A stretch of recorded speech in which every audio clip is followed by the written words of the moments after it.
Good morning.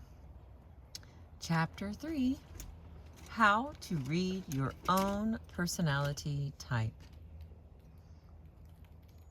I know exactly who I am, or do I?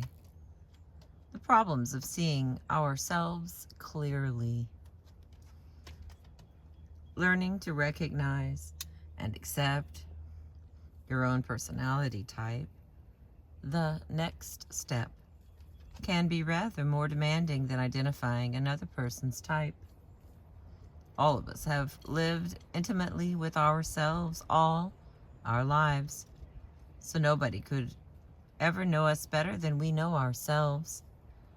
Whatever our age, we've all been exposed to the me generation, to books on self-awareness, to magazine articles exhorting us to get in touch with our feelings, and to seemingly endless barrage of print and media programs entreating us in one way or another to know ourselves.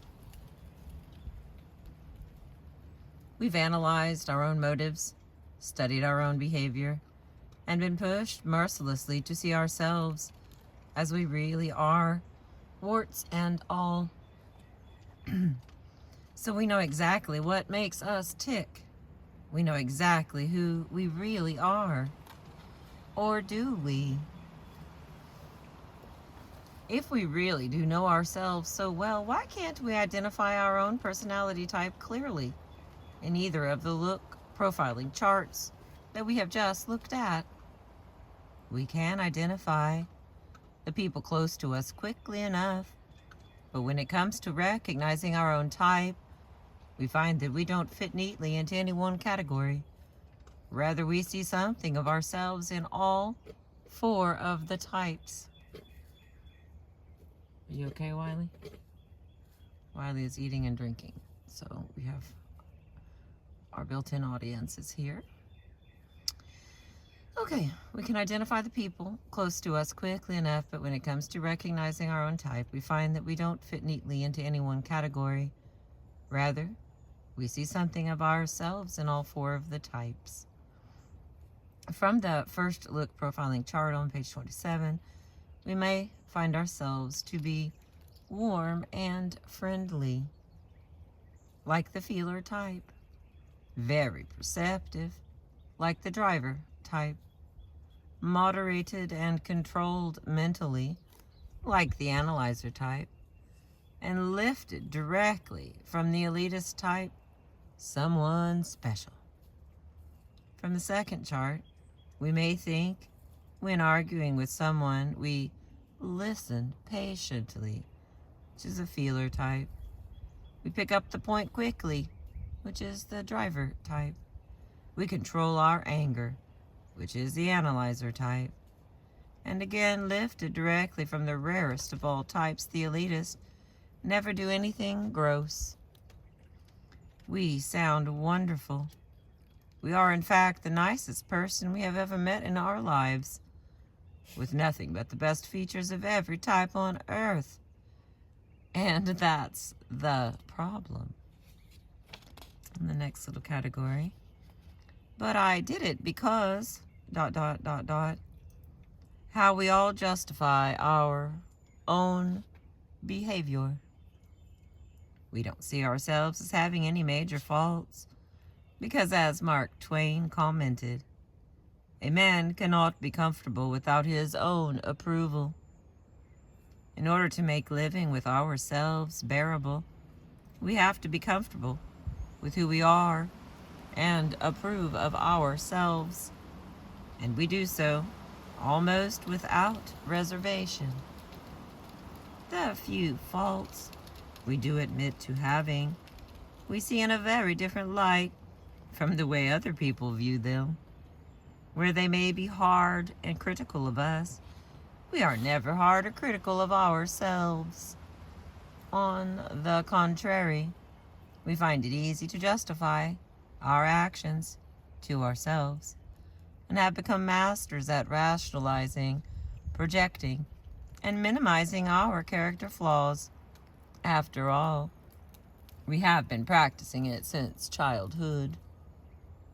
We learn early on how to rationalize our behavior by devising plausible explanations to excuse it.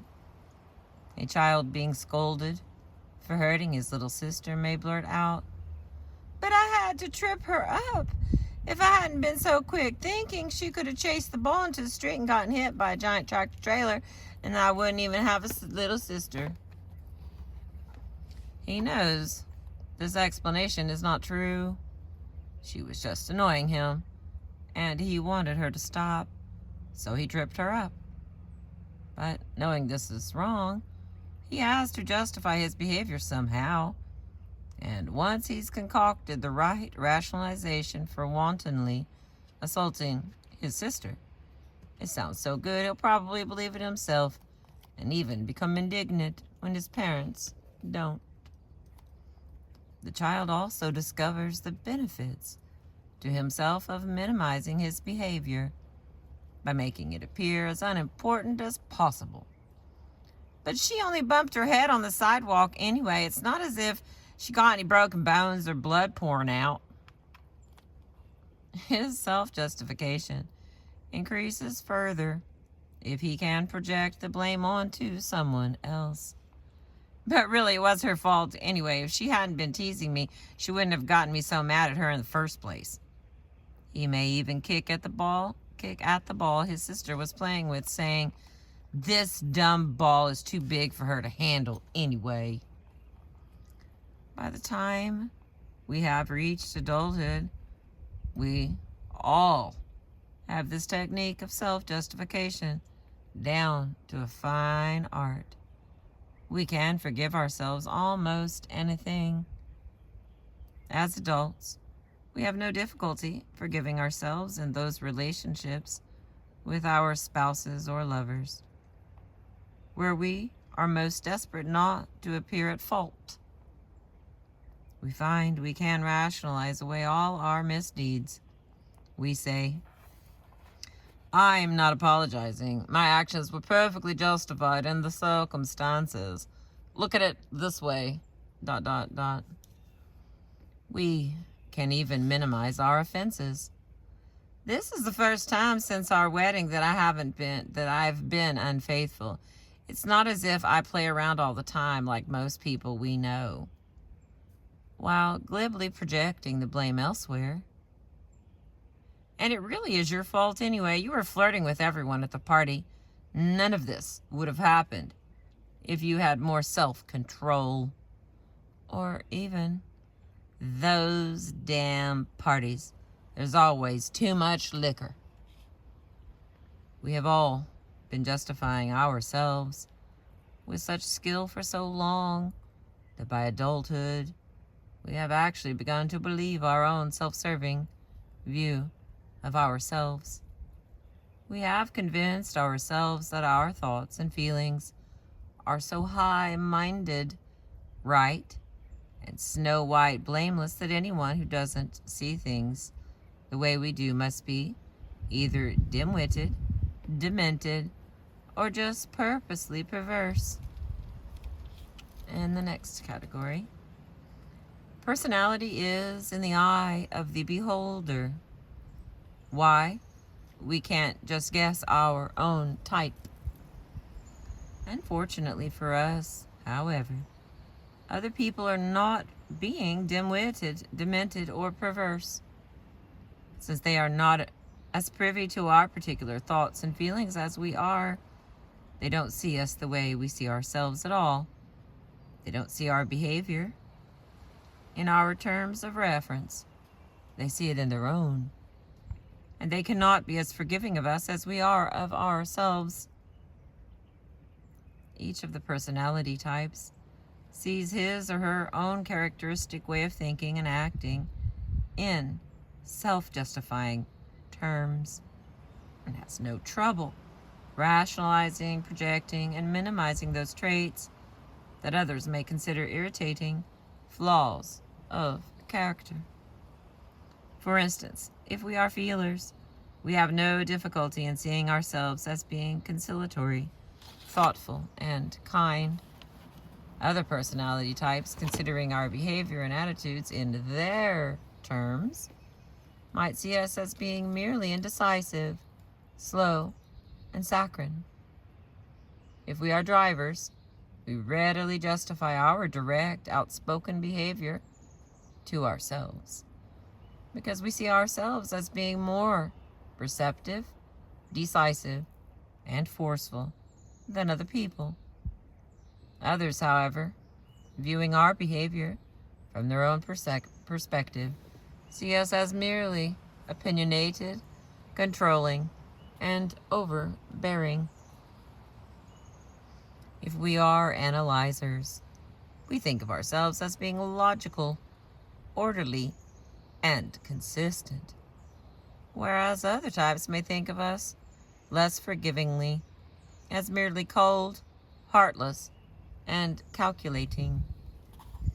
If we are elitists, we believe we are charming, controlled, and deserving of respect, but others may believe us to be merely aloof, arrogant, and self-satisfied. So who is right? We or they? Unfortunately, it is they.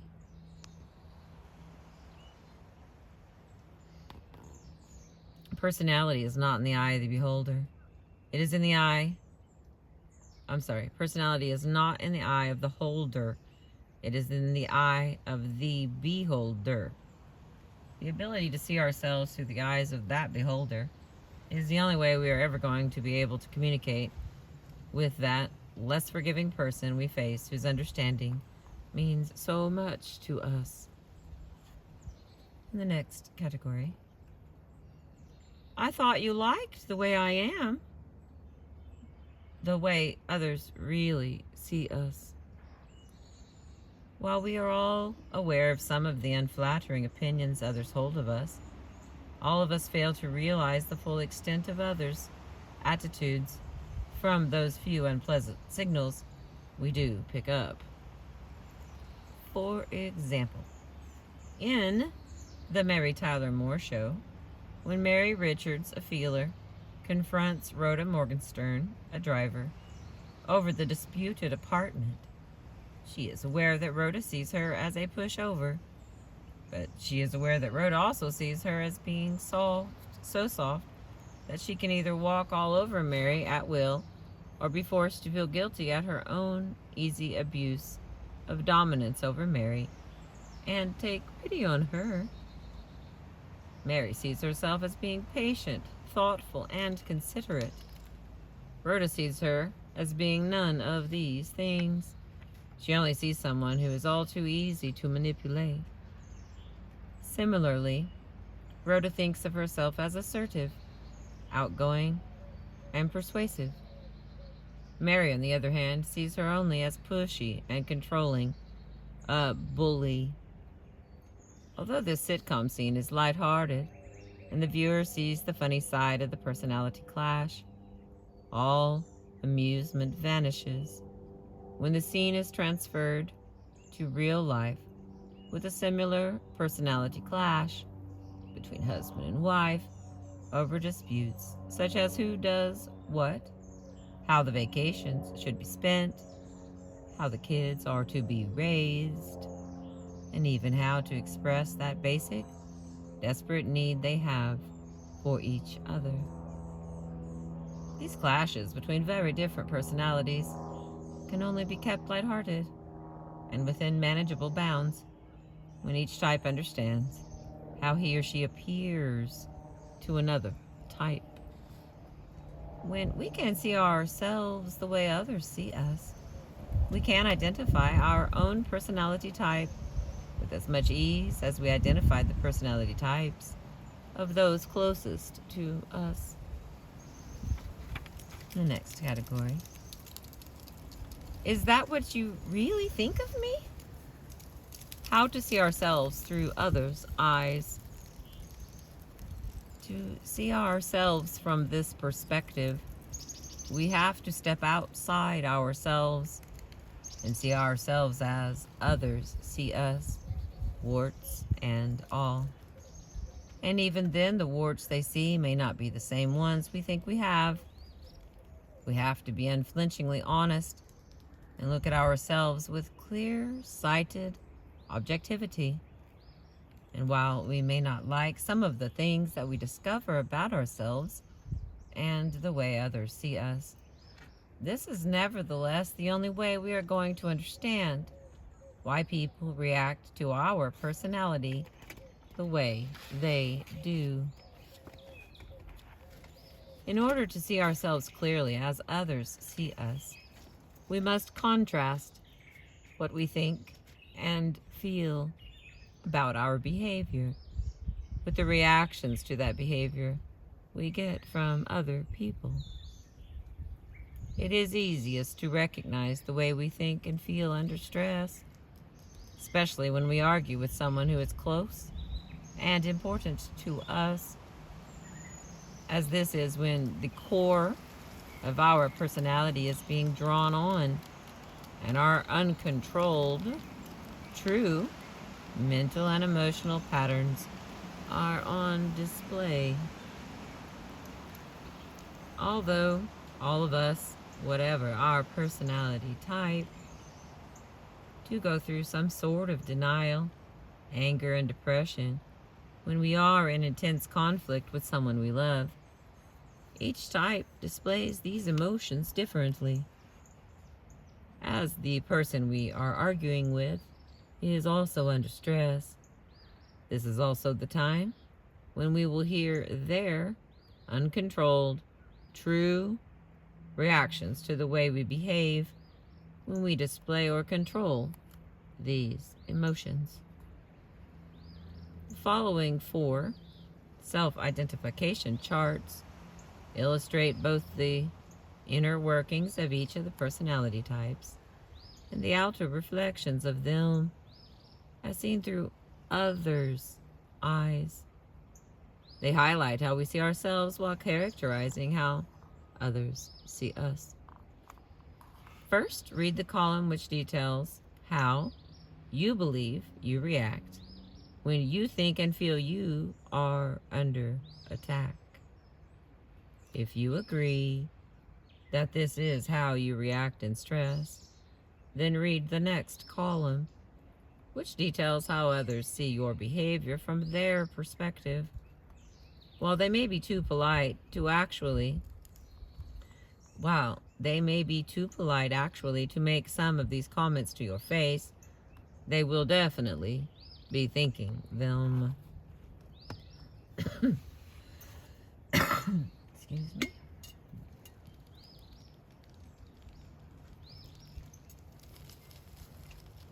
All right, and the first one. How to know if you are a feeler. I'm going to read these and then we'll deal with that chart. Those of us who are feelers usually consider other people's needs before our own. We are happiest when everybody gets what they want and there is no friction. When asked what we want to do, we frequently say something like, "Whatever you want is fine with me, ... Believing we are being considerate and generous, spirited, we are deeply hurt when we hear unjustified comments like, "Don't you ever have an opinion of your own? Why do you let everybody walk all over you? Why can't you ever say what you think directly?" Or even, "What a wimp." If you are prone to using expressions like, "Whatever you want is fine with me, ... but are constantly being accused of being too ready to agree and feel you are being conciliatory and considerate when all around berate you instead for being inert and insipid, then you are probably the feeler personality type illustrated in the chart on pages 48 through 50. Oh my word. Alright, I'll put it up here and let's see if we can see it together. All those words. books are just full of words. I've told you that.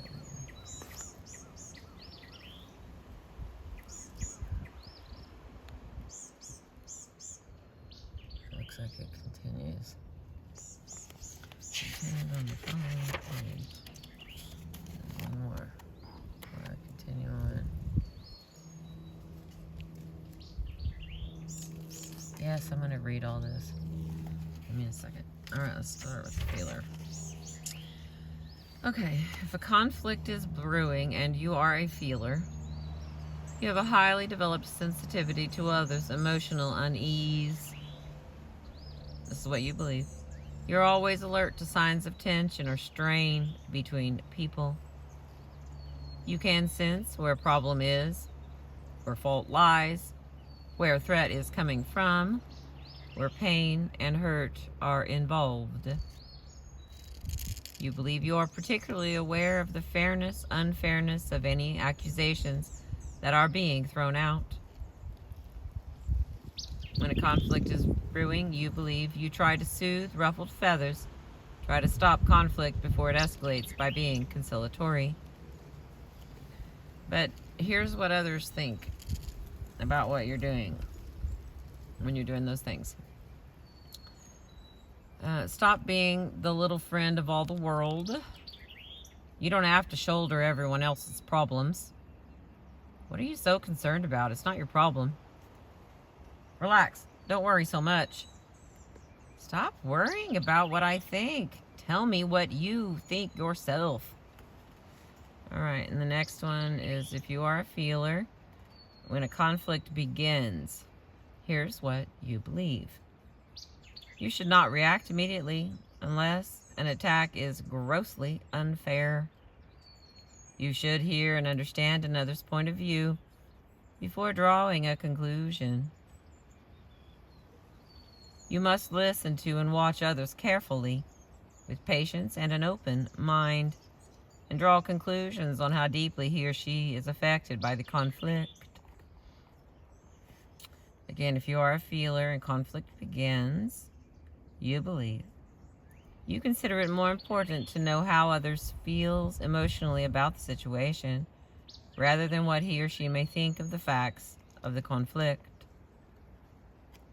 And you must not allow your feelings to show, as this may cause a strong reaction. You try to project warmth, kindness, and understanding. But if you are a feeler and a conflict begins, here's how others think and perceive. Say something. Don't you have an opinion? Stop being such a wimp. Why don't you fight back? Stop saying what you think I want to hear. Tell me what you think. You're too nice.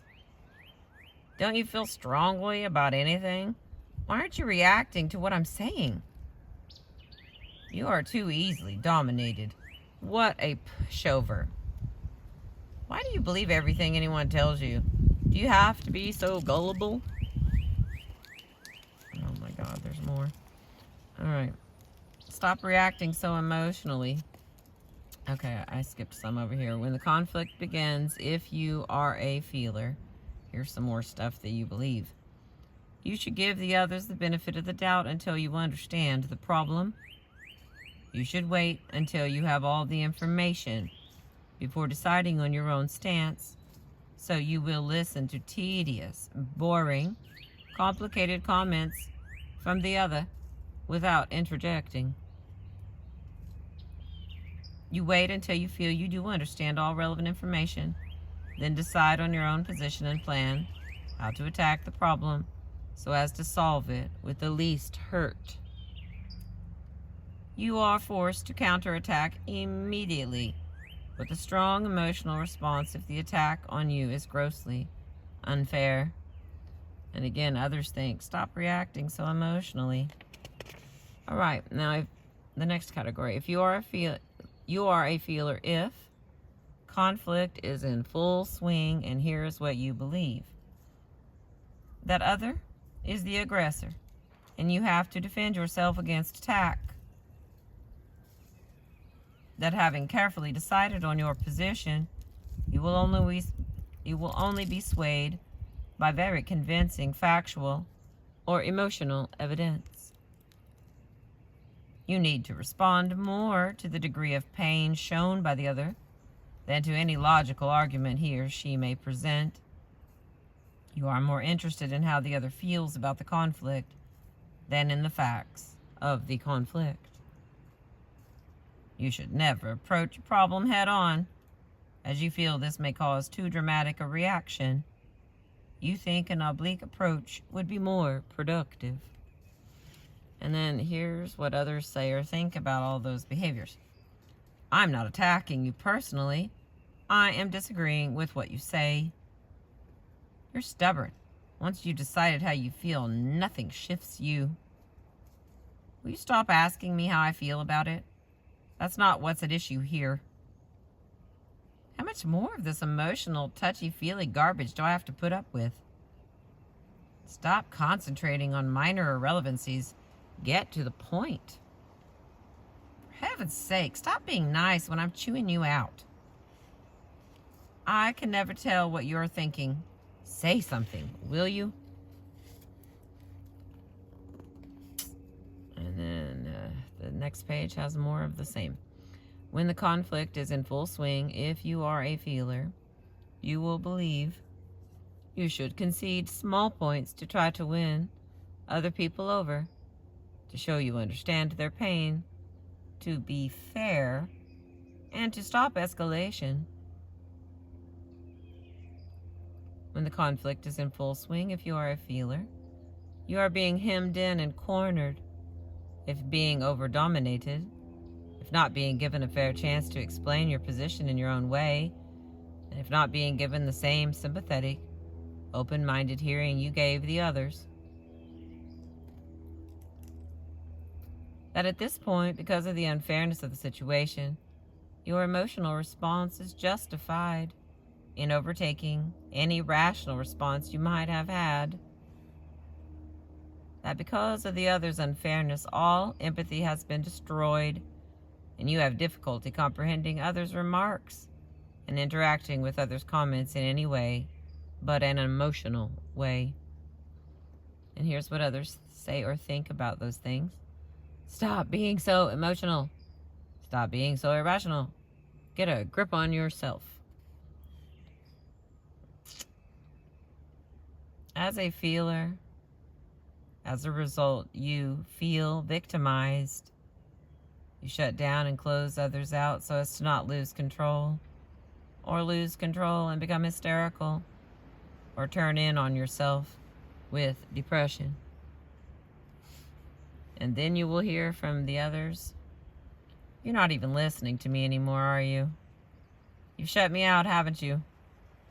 God, don't fall to pieces. Stop being hysterical. You're just feeling sorry for yourself. Alright. That was the feeler self-identified. So here we go. The next one. How to know if you are a driver.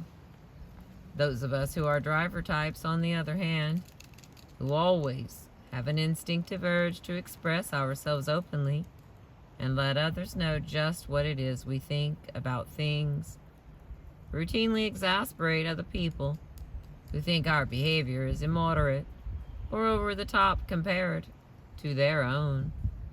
There are times when, to them, everything we do or say seems over dramatic to the point of sensationalism.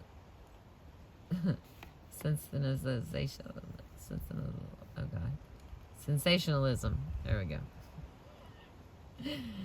The Murphy Brown character, which is a driver, is having a particularly trying day when everything in life is irritating her, and she is saying so. To cap it off, she hears that the powers that be are concerned about her appearance on camera, overweight and pregnant.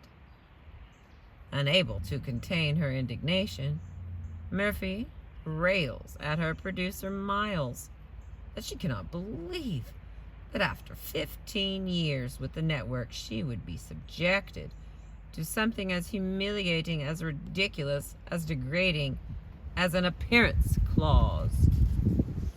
Miles, who has had just about all he can take of her way of letting her feelings be known, finally says, Murphy, could you maybe limit your anger to maybe one topic per day? The anchor desk, the appearance clause, people at the cash machines who forget their secret codes. Pick one. If Murphy's attitude strikes a sympathetic chord with you, and her behavior seems perfectly understandable, you are probably all too familiar with accusations that you are melodramatic, too quick to anger, never shut up long enough to let other people have a say. Then you are definitely a driver personality type. The following self-identification chart for the drivers highlights the way those of us who are drivers think when in stress, at the same time illustrating the reactions of other people who are not privy to our motivations or to our personality. All right, here we go again.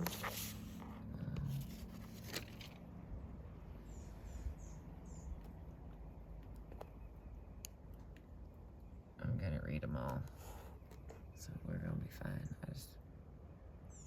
In case people like me like to take screenshots of everything, and you can read along or check back later. Whatever, flip. Oop, got us blurry there. Going Monet on me. All right, the chart. Okay, you are a driver if, when conflict is brewing, you believe you have a highly developed awareness of reactions, being wrong, and want to step in and sort things out quickly. You can disperse ill feelings rapidly with logic, clever use of words, and even humor. When conflict is brewing, you believe you can maneuver the other into acceptance with quick skill, perception, and awareness of how to stop hurt or mounting annoyance.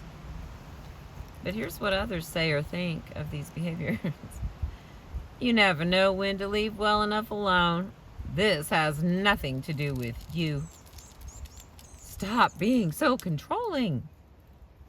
Will you stop trying to tell me what I should think? You always have too much to say for yourself.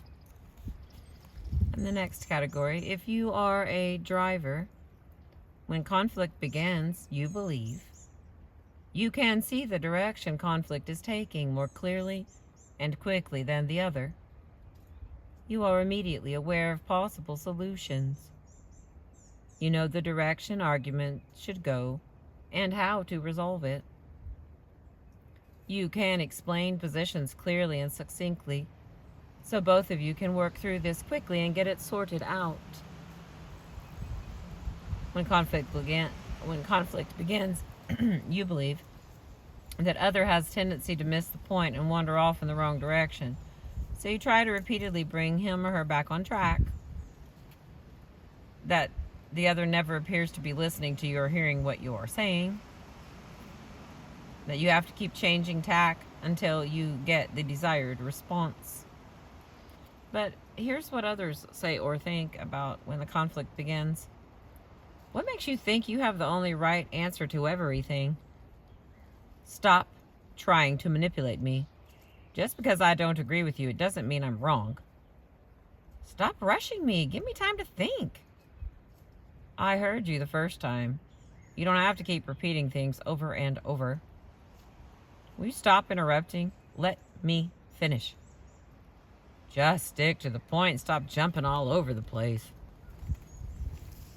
All right. Now, if you are a driver if, when the conflict is in full swing, you believe that once other is able to understand your reasoning and see the obvious solution, he or she will agree with you. You should use any ploy to get it through to him or her, verbal, emotional, logical, whichever works best. You are justified in using white lies to make your point clearer or get the other back on track when necessary. You are a driver if conflict is in full swing and you believe you should be dramatic in delivery, as this will make your point more emotionally and rationally powerful. That others' inability to follow what you're getting at, to keep up with you, to meet your point as quickly and succinctly as you would want, forces you to lose patience. You must strenuously resist others' attempts to take control of the direction of the argument or to manipulate you. That when the other concentrates on irrelevant details, you have to keep trying to bring him or her back on track, even though you find this increasingly exasperating. All right, and here's what others say or think while you're doing these things. You're overwhelming me. Give me time to think. Why can't you ever just say you're sorry? You don't have to lie to prove your point. Calm down. You don't have to be so melodramatic about everything. Why do you go from one extreme to the other? There is a middle way. Stop telling me to hurry up and get on with it. Why does everything make you so angry? What I'm saying could be right, you know. What makes you think you always have the only right answers? You haven't heard a thing I've said. Listen to me. You're the most overbearing, controlling person I have ever come across. This isn't some sort of game. It's serious. Why do you always have to make fun of what I say? All right, in the last little section, if you are a driver if conflict is in full swing and you believe that when the other tries to turn the dispute into a personal attack on you, you have a right to counterattack with greater force than has been directed at you. That if the pace is too slow, the information too uninteresting, or the opponent too easy to beat, it is not worth your while continuing with the argument. But here's what others think or say when you're doing those things. What makes you think you have some sort of right to talk to me more than I do and always have the last word? Are you bored with this? And then the final little thing in the chart. As a driver, as a result, you hit back way too hard and attack any weakness in the other where it hurts most. You cannot help saying things you regret almost immediately. You become indignant that the other cannot understand what you are getting at and lose patience completely. You either vent your anger with vehemence or become depressed at the outcome of the conflict and your own inability to handle it correctly. And then this is what you'll hear when you do those things. Why do you end up saying the cruelest, most hurtful thing you can think of? You know that's not true. Why do you have to say things like that? Calm down. Your anger is too extreme. You're crazy. Stop feeling sorry for yourself. You're just sulking because you lost the argument. And that is the end of the drivers.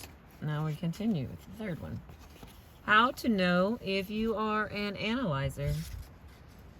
Those of us who have analyzer personality types have all been subjected to a variation of the charge leveled at Barbara Walters. That she is steel-like, hard, even insensitive. We consider this attitude extremely unfair. To our minds, our feelings and emotional responses are our own business and no one else's. we can deal with them very well in private without displaying them to the world at large. And we secretly think that people who make a big show of their feelings are revealing a total lack of self-control and are rather weak individuals. We know that allowing our emotions to get the better of us interferes with our ability to think clearly and get on with the job of solving any problems that arouses painful feelings in us. Barbara Walters, in an interview with Merv Griffin, explained the analyzer's point of view in these terms. When this kind of criticism hit in the beginning, I cried silently, and I think that's what saved me. I didn't cry on the air and I didn't whine. Now I don't bleed as much as I did. And I think the only thing you can do in my position is continue to do your work and do it as well as you can. However, people who are not aware of the internal pain of analyzers are masters at not showing such pain in their behavior. They misinterpret this behavior as being merely cold, unfeeling, impersonal, and hard. The following self-identification chart for the analyzer describes the way analyzers think when in an argument with someone close to them, together with the types of accusations that are directed at their behavior by those who are not aware of how they are thinking. If you typically think this way in similar situations and have been the brunt of the types of comments noted in this chart, then you are an analyzer.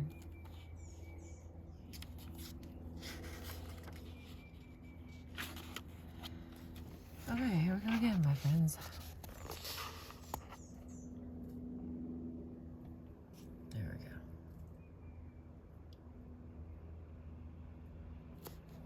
In case you're wanting to check on someone else. Where's the words? No words. That's when conflict is in full swing, is what all this is. Oh, cool. It's only one page. So, stay with me here.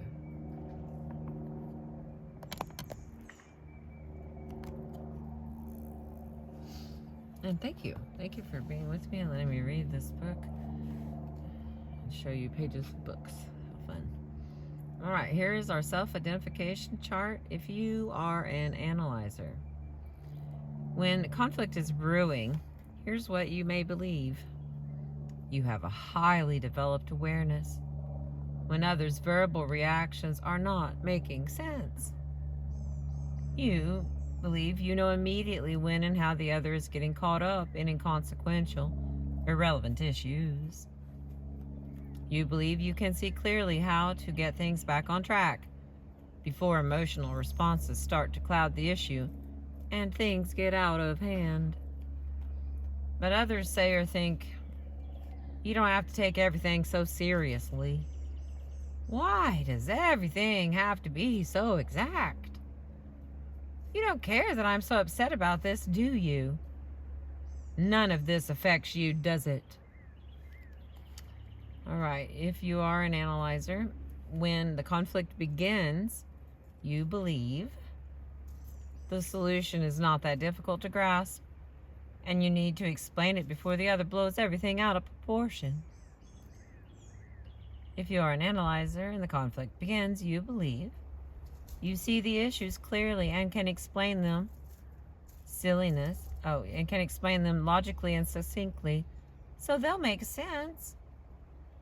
Silliness and pettiness serve no purpose in trying to resolve a problem, and you are put off by an argument presented in this manner.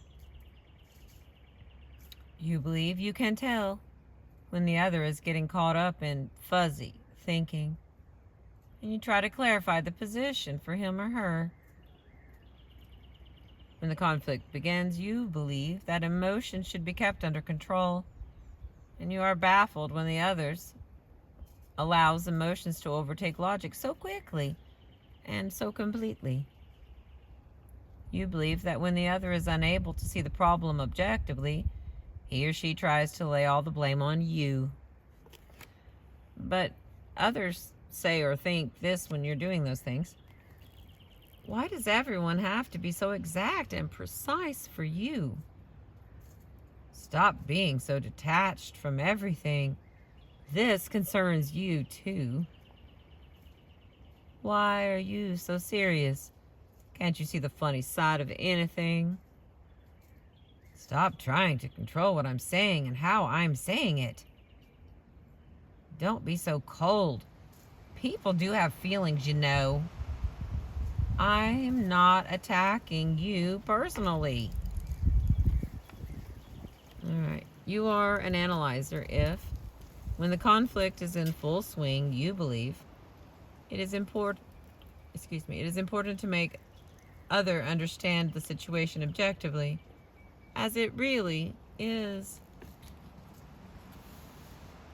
You believe when the conflict is in full swing, you must not allow your feelings to get the better of you, but must remain calm so as to be able to explain the problem clearly. You believe you try to stay patient when the other overreacts emotionally. If you are an analyzer and the conflict is in full swing, you will believe others' hurtful accusations of insensitivity stem from the fact he or she cannot understand the problem in anything other than emotional terms. You believe others intentionally infuriates you with his or her inability to follow what you're saying. That when the other introduces all sorts of non-issues that will not change the outcome, you are justified in becoming increasingly annoyed. When the conflict is in full swing, you will believe that the other's emotional insistence that you are solely to blame, when objectively you are not, frustrates your patience. You will believe you keep trying to get the other to explain the situation with your clarity and succinctness, and know you react badly when they do not. But here is what others say or think whenever you're doing those things. Stop being so dogmatic. Why are you always so controlled? For Pete's sake, show some feeling. Stop telling me to pull myself together. You're heartless. Where's your humanity? None of this affects you personally at all, does it? Excuse me. Why do you always have to be so critical? Must you be so sarcastic? And stop talking down to me. If you tell me one more time I'm not making sense, do you always have to be so stubborn? You can be wrong sometimes too. There's a lot more involved here than just facts. Please don't repeat the same information over and over and over. You're always so inflexible. Can't you ever alter your position? And then the last little category. As an analyzer, as a result, you hit back too hard in attacking any weakness in others' reasoning. You become frustrated that the other cannot understand what you're saying, and you lose patience completely. You either turn off until other can regain control and come to his or her senses, or you lose control over your own anger, or you become depressed at the outcome of the conflict and your own inability to keep it under control. And then when you do those things, this is what you'll hear. You are just a robot. You haven't a feeling bone in your body. Why can't you ever see yourself in the wrong? You're not being logical. What you're being is callous. Stop feeling sorry for yourself. Dear Lord, I've said it. Okay, hang on. Get back And the final is how to know if you are an elitist. Those of us who are elitists are aware that others cannot really make us out, that we appear enigmatic to most people, but that impression suits us just fine. We prefer to keep people at arm's length anyway, and have very few intimate relationships. Henry Kissinger, an elitist, has been called a charming hieroglyph. There we go. When asked by the Italian journalist Oriana Fallaci if he was shy in an interview for the New Republic, this is what he replied. Yes, I am rather. On the other hand, however, I believe I'm fairly well balanced. You see, there are those who describe me as a mysterious, tormented character, and others who see me as a merry guy, smiling, always laughing. Both of these images are untrue. I'm neither one nor the other. I'm ... No, I won't tell you what I am. I'll never tell anyone. All right. Pictures again of those.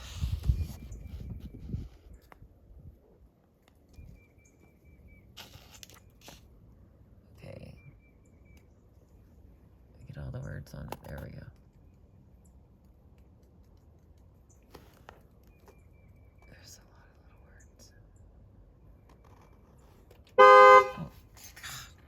Hate it when I do that. Oh my gosh. Sends adrenaline through my whole body. I'm sorry, Wiley Dog. That scared me too. I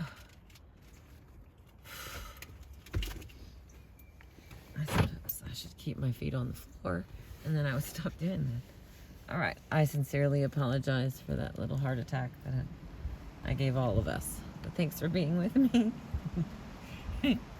Oops. All right, here we go. I'll read the elitists.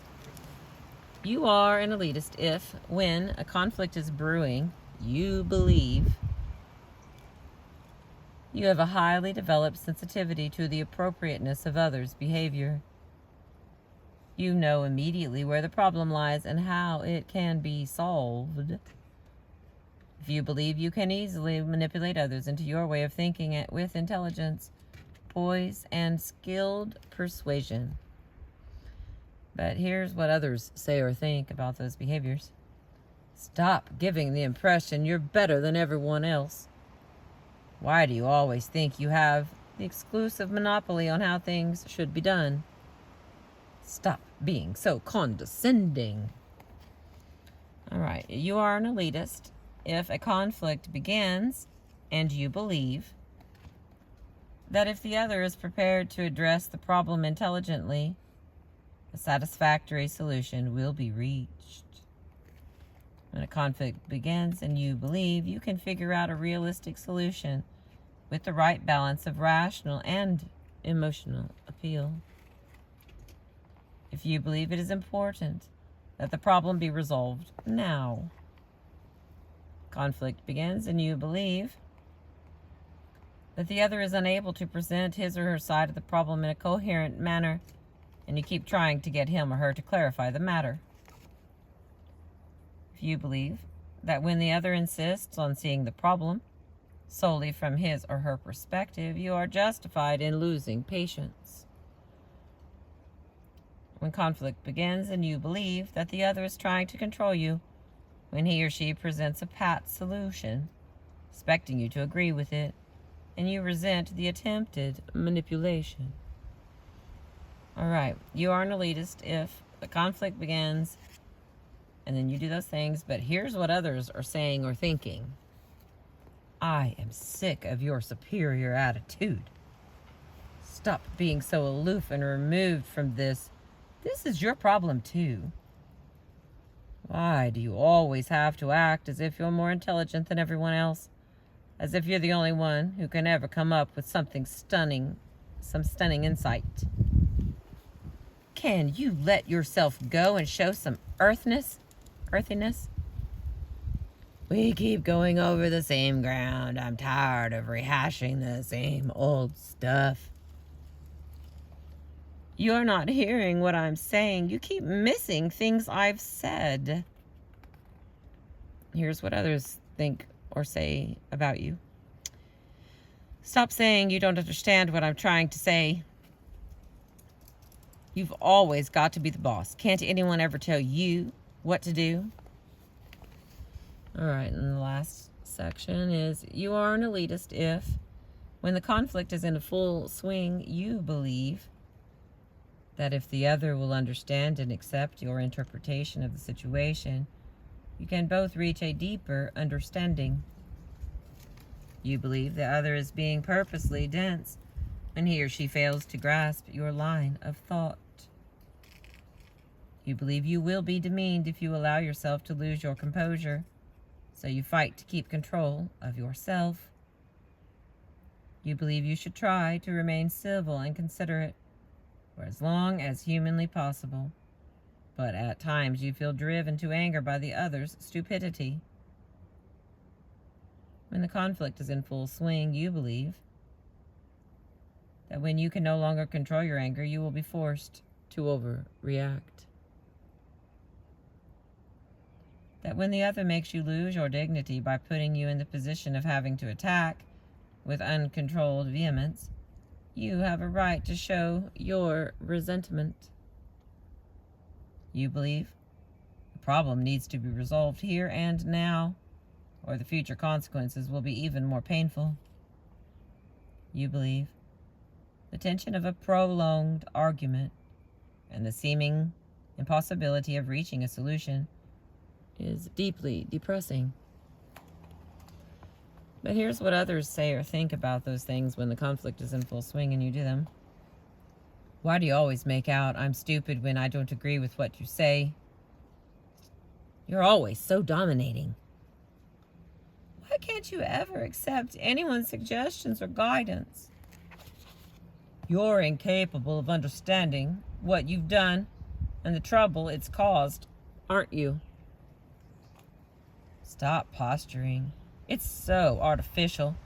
You play the same part and use the same script every time we have this argument. I don't know what you're talking about. It doesn't make sense. Stop talking down to me. I'm as bright as you are.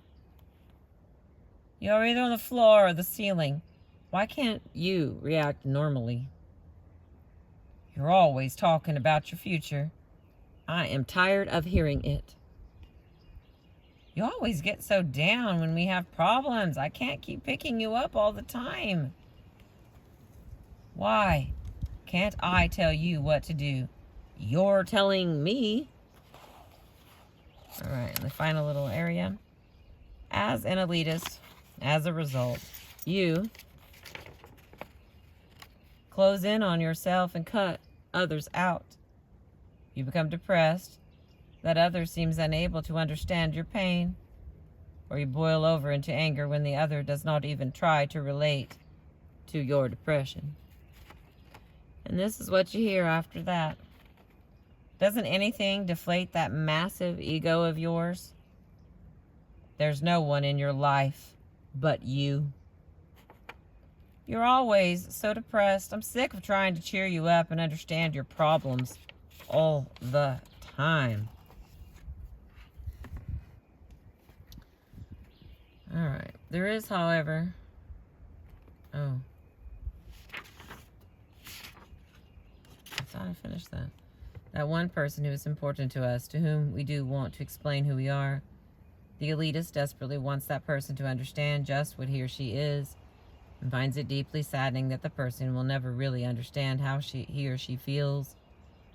Elitists know that in conflict they have a hard time relating to that person and getting him or her to see their position. The preceding, the chart, that was the chart, okay. Misreading the meaning of behavior, just as a hologram, when viewed from different angles or in a different light, reveals a very different picture. So our perception of our personality and others' people's perception of it form two very different pictures. Things we take for granted about ourselves because we understand ourselves are not reflected in our behavior the way we think they are. People read meanings into our words and actions that we do not intend to convey.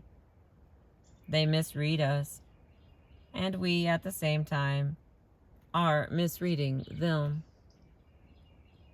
If they are ever going to understand and love us for who we are, it will be by reading the true meaning of our words and behaviors in the context of our personality type. And before we can expect the people who are close to us to do that for us, we have to be able to see them as who they really are. We have to understand what they mean in their terms, from the perspective of their personality type, not in our terms, from our different personalities' perspective. All right, and the last one is a chart again.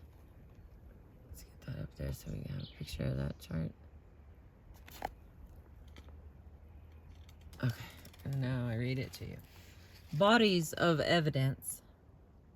People feel obligated at one time or another to appear to like, respect, and admire us, when in fact they simply cannot stand us. To do this, they go through a charade of acceptance, relying on what they're saying to convince us this acceptance, and even admiration, of us is genuine, heartfelt, and real. Their bodies, however, may be saying something very different, despite what anyone may be saying to us. If they display a cluster of any of the following body signals, it is proof positive we are being well and truly rejected. Number 1, their torso turns away or actually leans away from us.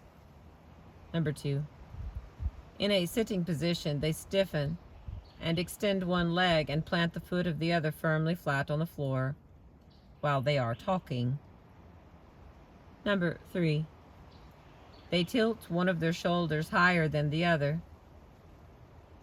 Number 4, they either smile too frequently with only their upper teeth showing, or freeze a smile or grin into a war face for more than 15 seconds. Number 5, they shuffle their feet, they fidget, they play with a prop, or put their reading or regular glasses off and on too frequently. Number 6, they steal glances at a clock or a watch. Number 7, when we're talking, they bite at their lips or tongue or turn their heads to one side, away from us. Number 8, generally, their face muscles remain tight, taut, and unrelaxed. Number 9, they glance away from us at almost everything else they find more interesting. Number 10, all their movements are rapid, stiff, and lacking in fluidity. And number 11, if they return our smile, their eyes are not involved in the emotion. To believe without evidence that we are disliked is paranoia. To have evidence and proof we are disliked is not delusion. It is the simple truth. I'll put this back up here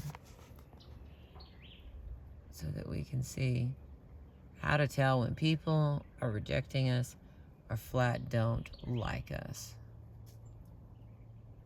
So I would have to say I probably get that one wrong a lot, because I kind of like everybody, so it's easy for me to ignore when people are so obviously trying to make you go away. It's so strange when you like them. So I'm going to pay attention to these. I'm going to put them on my phone, background screen. I can keep on top of it when I'm being rejected. If you know me personally, you know you can't leave me alone. So I make friends with anyone within an arm's length of me. So I'm going to have to pay more attention to maybe some people don't want to be my friend. I appreciate you being with me and letting me read my books to you. I'm learning quite a bit about myself. I had all those brothers and they're all different. I learned how to communicate with them. But I'm seeing myself in this, like, oh my goodness, there I am. I didn't realize that. I hope you're enjoying it. Please come back, like my videos, subscribe to my channel. I appreciate you.